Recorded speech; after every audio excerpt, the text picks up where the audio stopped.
Que fuyez-vous? C'est l'objet de cet atelier Énéagramme que je propose le dimanche 16 mars de 9 heures à 17 heures. 9 grands types de fuites que j'ai systématisés autour de l'énéagramme en lien avec les mécanismes de tous les types. Donc personne ne parle de cette notion de fuite sur l'énéagramme. On parle d'évitement et on parle de peur. C'est toujours l'action de la loi de 3.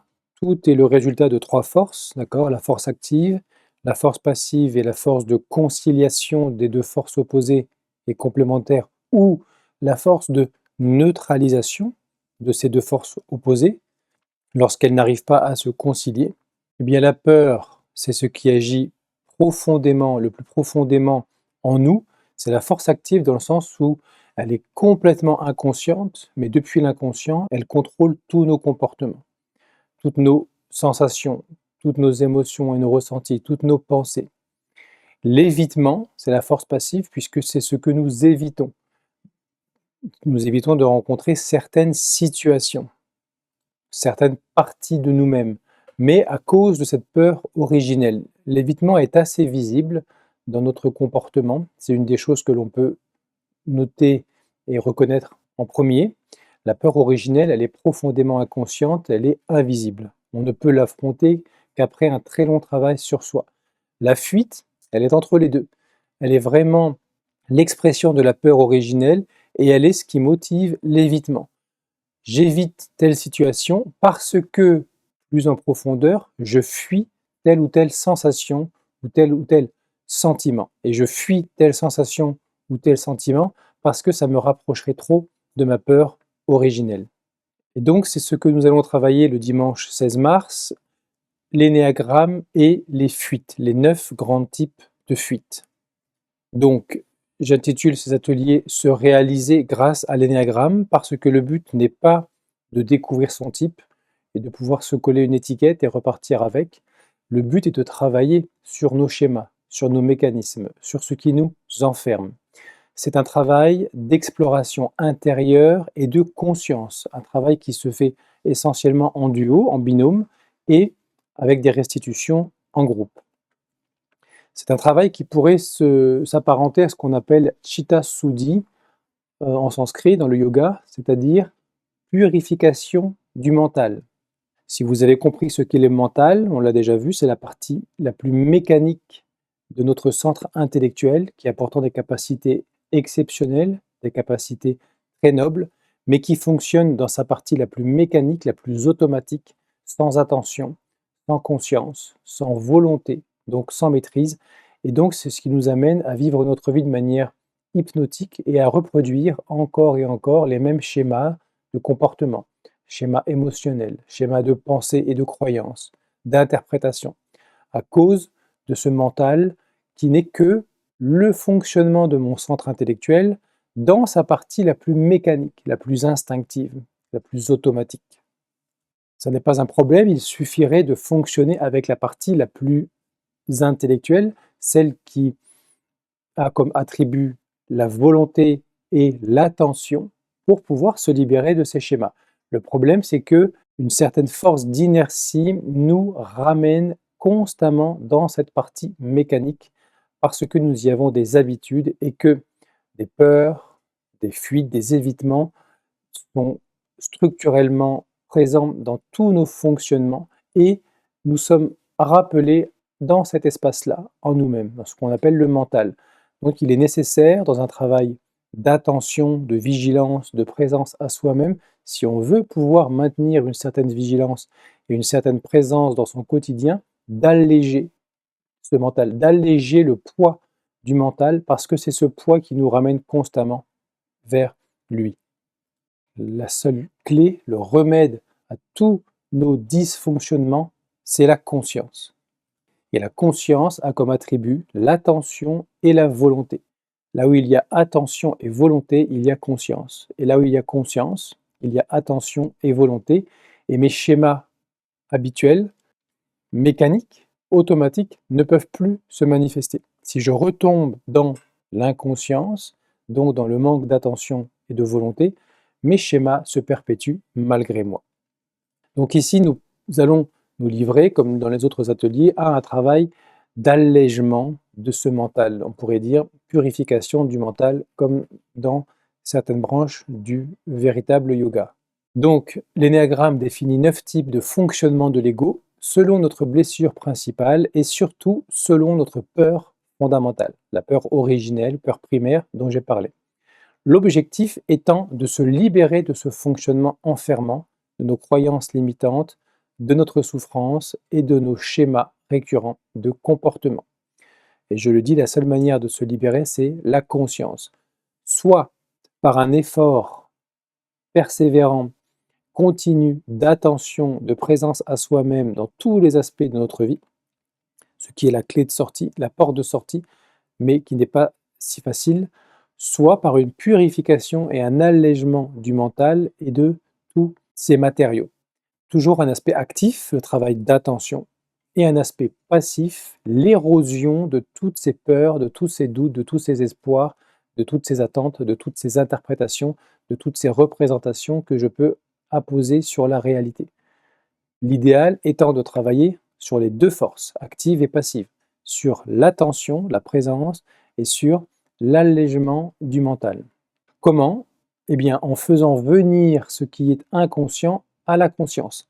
À partir du moment où ces mécanismes inconscients qui me gouvernent sont vus, ils perdent leur pouvoir sur moi. Donc, le mental est allégé. Il a moins de poids pour me ramener dans mes fonctionnements et mes schémas aberrants de comportement. Et surtout, totalement automatique. Ce n'est pas forcément ce que je veux faire. Ce que j'ai dit à cette personne n'est pas forcément ce que je voulais vraiment dire. La manière dont j'ai réagi n'était pas la manière dont j'aimerais avoir réagi. Le mental perpétue ces schémas à cause de ce qui est inconscient. Donc faire revenir par ce travail en binôme d'exploration intérieure dans laquelle on ouvre les défenses et on laisse remonter ce que je suis capable de digérer, produit des prises de conscience, de véritables prises de conscience. Ce n'est pas un savoir que j'ai sur moi, c'est une véritable prise de conscience de comment je fonctionne et pourquoi je fonctionne comme ça. Quelles sont les motivations profondes? Lorsque les motivations sont vues, le schéma perd de sa puissance sur moi. Ces fuites sont l'un de ces schémas très importants. Agissant en synergie avec les évitements, les fuites ne sont généralement pas nommées dans l'énéagramme. C'est moi qui les ai systématisées autour de l'énéagramme. Or, elles sont capitales et elles peuvent nous aider à mieux cerner notre type, d'une part. Mais ça n'est pas le plus important. Le plus important est de se libérer, de prendre conscience et de se libérer. Derrière les évitements, ce que nous cherchons surtout à fuir, c'est une sensation ou une émotion désagréable. Et ces émotions et sensations désagréables varient selon les types. Aller à la rencontre de ces fuites est une porte d'accès à notre être véritable, puisque en réalité, ces peurs nous maintiennent dans l'identification à un faux moi, à une personnalité que j'ai construite par réaction à l'éducation et à l'environnement, mais qui m'a éloigné encore et encore plus, toujours plus, de mon être véritable. J'ai coupé la connexion avec cet être véritable, je me suis coupé de moi-même pour me plonger dans une fausse identité par identification à la personnalité, parce qu'une peur extrêmement violente a surgi au sein de ma conscience, une peur qui était intolérable et que je n'ai pas pu accepter, je n'ai pas pu lui faire face. Dans la vulnérabilité totale qui est celle de l'enfant, dépendant totalement des circonstances extérieures pour survivre, j'ai dû rompre le contact avec ce que je suis pour devenir ce que je n'étais pas. Ces peurs agissent comme des gardiens, elles m'empêchent de revenir vers cet être réel parce que je sais que je vais y rencontrer en même temps et que je vais devoir faire face à cette peur originelle qui en réalité est une construction. Elle n'a plus lieu d'être. Elle était valable lorsque j'avais quelques semaines, quelques mois, quelques années, mais elle n'est plus valable aujourd'hui. Or, elle continue de diriger ma vie, de diriger mon psychisme, de diriger mon identification à la personnalité, ce qu'on appelle ego. L'ego, c'est l'identification à une fausse personnalité. Donc les mécanismes de fuite et d'évitement et leurs corollaires, les compulsions, les croyances fondamentales, sont en quelque sorte là pour m'empêcher d'aller retrouver le contact avec cette peur, pour me préserver de cette peur profonde. Et en faisant ça, elle m'empêche de regagner le territoire de mon être, de revenir à la maison. Ce que nous faisons en groupe, dans ce cadre sécurisé et sécurisant, bienveillant, sans jugement, c'est se mettre à nu et s'autoriser à se livrer, et donc s'autoriser à voir en nous tous ces schémas, à, à prendre conscience de leur fonctionnement et des raisons, des motivations de pourquoi ces schémas fonctionnent de cette manière. À partir du moment où je sens une sécurité dans laquelle je peux ouvrir l'espace intérieur, où je sais que je ne vais pas être en danger, alors je peux m'autoriser, grâce au soutien de l'autre, au soutien du groupe et au soutien de l'intervenant, je peux m'autoriser à aller visiter ces espaces que je ne m'autorise pas à visiter seul en général.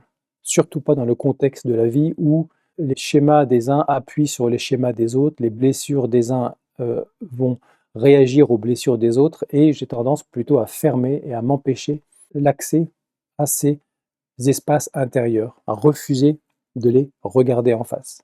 Dans cet espace sécurisé qu'est l'atelier, je peux regarder en face, et en acceptant de regarder en face ces choses qui me font peur, je laisse l'accès à mon être véritable et je peux goûter des moments d'authenticité, des moments de reliance profonde avec cette essence que je suis, dont j'ai perdu le contact, mais qui continue de m'appeler et de m'aimanter depuis les profondeurs dans lesquelles je l'ai relégué.